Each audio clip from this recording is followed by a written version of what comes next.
আসসালামু আলাইকুম সবাইকে ওয়েটিং নিউজ ইউটিউব চ্যানেলটির পক্ষ থেকে স্বাগতম। আশা করছি আপনারা সবাই খুব ভালো আছেন। সুখবর নিয়ে আসলাম, যারা নতুন নিবন্ধন পরীক্ষা দিবেন, দিয়ে চাকরি নেবেন নতুন শিক্ষার্থীদের জন্য। কারণ পুরনো সকল পদ্ধতি পরিবর্তিত হয়, নতুন কিছু নিয়ম যুক্ত হচ্ছে এনটিআরসি থেকে। এবং এই নিয়মগুলো যদি আপনি দেখেন তাহলে আশ্চর্য হয়ে যাবেন যে মানে কত সহজে আপনারা চাকরি পেয়ে যাবেন এনটিআরসির মাধ্যমে। আপনাদের প্রতি শুভকামনা রেখে ভিডিওটি শুরু করছি, এবং শুরু করার আগেই বলে রাখছি, আপনি যদি এই চ্যানেলে নতুন দর্শক হন, চ্যানেলটি এখনই সাবস্ক্রাইব করে দেন এবং আমাদের সাথে যুক্ত হয়ে যান, কারণ শিক্ষা সংক্রান্ত বিভিন্ন তথ্য এই চ্যানেলে আমরা সবার আগে দিয়ে থাকি। এনটিআরসি নিয়োগ বিধিতে ফের পরিবর্তন আসছে, নতুন কি যুক্ত হচ্ছে 18 সেপ্টেম্বর 2025 প্রকাশিত খবরটি চলেন বিস্তারিত আমরা জানি। সেটা হচ্ছে এখানে কি লেখা আছে দেখেন। বেসরকারি শিক্ষা প্রতিষ্ঠানে প্রবেশ পর্যায়ে শিক্ষক নিয়োগের বিধিমালা আবারও পরিবর্তন করা হচ্ছে। এর ফলে সদ্য তৈরিকৃত বিধিমালাটা পুনরায় জনপ্রশাসন মন্ত্রণালয় সংশোধনের জন্য পাঠানো হবে। ইতিমধ্যে এই বিষয়ে নীতিগত অনুমোদন দিয়েছে শিক্ষা মন্ত্রণালয়।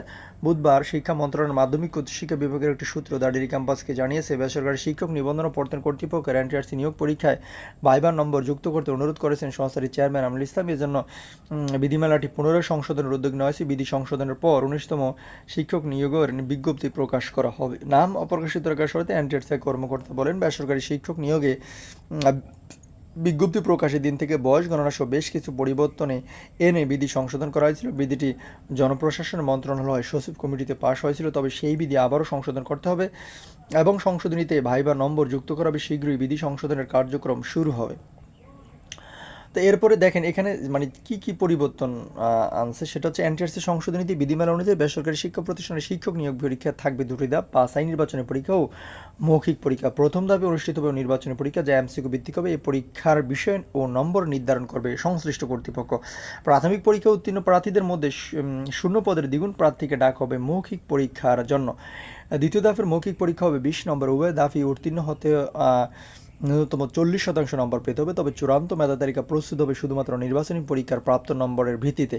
মৌখিক পরীক্ষার পর ফল প্রকাশ করা হবে এবং সেখানে শূন্য পদের অতিরিক্ত 20% প্রার্থীর নামও অন্তর্ভুক্ত থাকবে। চূড়ান্তভাবে উত্তীর্ণরা 3 বছরের জন্য একটি সনদ পাবে। এই সনদধারীর এই সরাসরি নিয়োগ পাওয়ার জন্য যোগ্য হবেন। নতুন বিধিমালায় নিয়োগের বয়সসীমা 35 বছরই বহাল থাকছে, তবে বয়স গণনা করা হবে বিজ্ঞপ্তি প্রকাশের দিন থেকে। এর ফলে সনদ পেতে পেতে কারো বয়স 35 বছর অতিক্রম করলেও তারা চাকরির জন্য যোগ্য বলে বিবেচিত হবেন।